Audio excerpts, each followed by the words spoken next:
Davis. Salatos inspire young minds and stack my nachos with the rock determination of a vato. Sponsored by Sprite. It's the 2K Sports pregame show. Nearly time for the postseason, but still a few more games to play. Ernie Johnson, Shaquille O'Neal here on 2K Sports. Tonight we'll see the Toronto Raptors as they play against the Brooklyn Nets at Barclays Center. And taking a look here at the Nets. 5-5 over their last 10 games, but they're not satisfied with 500 ball. Looking to tack one onto the win. Oh, say does that sauce will 2K Sports checks in with our loyal viewers with a broadcast from Brooklyn. The Nets, Barclays Center. Hi, everyone. I'm Kevin Harlan with Steve Kerr and Clark Kellogg. Happy to have you along for this edition of the NBA on 2K Sports. Look at Toronto. Well, they are on top of their game right now, and guys on top of the league, the best record in both conferences. Well, they're hot right now, guys. I mean, they've been on a big-time roll. And coming into this game, I would say this is probably the best basketball that they've played this year. That's what their recent games would indicate, Steve. I mean, they've been basically invincible. It's really been a showcase of just how dominant this team can be when they're clicking on all cylinders. Here are the five for the Raptors. Lowry and DeRozan, they're the backcourt. Patrick Patterson is out there with Stoudemire. And it's Johnson in at the small forward. Man, that is a great move off the baseline and a big-time play at the basket. Fantastic reverse dunk, Clark. Had to get up high for that one. Boy, that's the kind of play, guys, you know this, that can really spark a team. And the shot is good. Boy, he made a nice little bounce pass there. We call that the pocket pass, and he did it well. Joe Johnson is also sometimes called ISO Joe because of his ability to produce buckets going one-on-one. There's nobody better in that situation in terms of creating a shot with ease and never shying away from the big moment. Ridnour against Lowry. Johnson kicks to Ridnour. The pass to Lopez. Drilled from 6 feet. Lopez has got his second bucket tonight. For Toronto, they've gone 2 or 3 here to start out the game. DeRozan with it. And it's Johnson picking him up. And it's DeRozan missing. There was just enough defensive pressure to get him off balance and cause that shot to go awry. Back to Johnson. That's good. And it's Ridnour picking up the assist. You know, they've scored several times already here in the first quarter down low. I like that. Yeah, me too, Clark. I think anytime you have success pounding the ball inside, you got to continue to go to the well. No problems knocking that one down. Patterson's got 5 now. A good open look, and he splashes home the 3. For Brooklyn, they've gotten 4 of 6 field goal attempts to drop in the first quarter. Here's Lopez.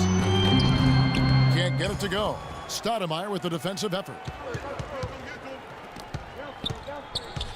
Johnson left side. Back to DeRozan. And again, Toronto with the triple. You know, his ability is matched only by his energy, guys. I mean, he's usually in the middle of everything for his team. Ridnour up top. While recovering. And the dunk by Lopez. None of the defenders wanted anything Clark to do with him on that jam. And I do not blame him at all, partner. He was coming in with a bunch of steam and was ready to posterize whoever decided to get in his way. All right, I understand, fellas, but come on. You got to challenge him a little bit at least. Now Ridnour. Following Patrick Patterson's three-point attempt. Ridnour kicks to Johnson. There's the call on James Johnson. That is his first foul of the game. That's his first personal foul, first team foul. Lowry against Ridnour. Over to the left wing. Bogdanovich, no luck. Raptors with the lead. You know, one of the things the Nets did last year that was pretty impressive, they found value in a number of players who had been overlooked by other teams in the league. You know, there are a lot of bigger power forwards than him in the NBA, but very few that rise up like he can. Ridnour passes to Bogdanovich. Here's Lopez. That's good. Lopez has got 8 points. And his shots are dropping right now. This quarter has been very kind to him. The Raptors have gone 5 of 8 from the field, shooting over 62%. With the Nets, they did make strong role players out of guys that Steve didn't seem to be on anyone's radar. Well, it gave them a lot of flexibility over the summer in terms of what they wanted to do personnel-wise. You can never discount how much that can shape the future of a franchise. DeRozan's shot is good. And they're getting their points now almost exclusively from the three-point line. That's 4 of the last 5. You got to run those guys off the line. I agree, and the defense is practically giving them those shots, though. Now, here's Ridnour. Looking for his first basket still in this one. There's the call on James Johnson. That's foul number 2 for him. Well, he's got to watch himself now. That's 2 fouls already, and he can't afford another.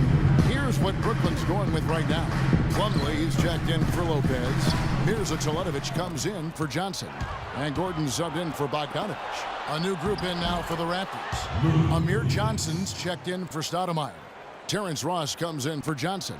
Williams is checked in for DeMar DeRozan. And Devin Harris is subbed in for Kyle Lowry. Here's Ridnour following the score by Lou Williams. They set the pick. Young, a screen on Williams. Gordon dishes to Young. Clock at 4. Feeds away. Rebound by the Raptors. They are coming into this having notched a win against the Knicks in their last game. Well, Kevin, they constructed a perfect offensive game plan going into that game, and it was quickly apparent how powerless the defense was to stop it. Powerless is a good way to put it, Steve. We're unlikely to see that many uncontested baskets again anytime soon. They're relying on their three-point shooting and getting pretty good results right now. Yeah, in fact, 3 of the last 5 makes are from beyond the arc. Now, here is Young, averaging 12 points a game. Teletovich's shot is good. Right back at you. They immediately get those 3 points back. Trading punches, that's how you answer. Williams kicks to Harris. Stolen. 7-second difference, shot and game clock. And Young, here we go. Shot denied. And they get it back. And they double up Gordon. Here's Plumlee. Kicks it out to Ridnour. It's stolen by Harris. And now here's Johnson, the fast break chance. Young with the steal. And here we go. Brooklyn fast break. Young with the ball. 3 seconds left. Here's Plumlee. And it's good, but hold on. The officials may want to look at that one on the replay monitor. And indeed, they're going to look at it again. They need to be certain he beat the buzzer. You know, I've always felt that video review was a great addition to the NBA rules, especially when it can have such an impact on the outcome of a game. I agree, Clark, and very tough to tell on this one. We don't see a lot of these reviews, but a good percentage of reviews ultimately end up in an overturned ruling of what was originally thought to be a basket or not. And they're going to count it. They're overturning the original call after looking at the replay. Yeah, good to see them get that one right. That's exactly why we have this rule in place, and I like it. Each basket is so important in these games that you've just got to make sure you get it right at the end of the quarters. The offense coming free and easy as we wrap up the first quarter. Raptors lead by 4.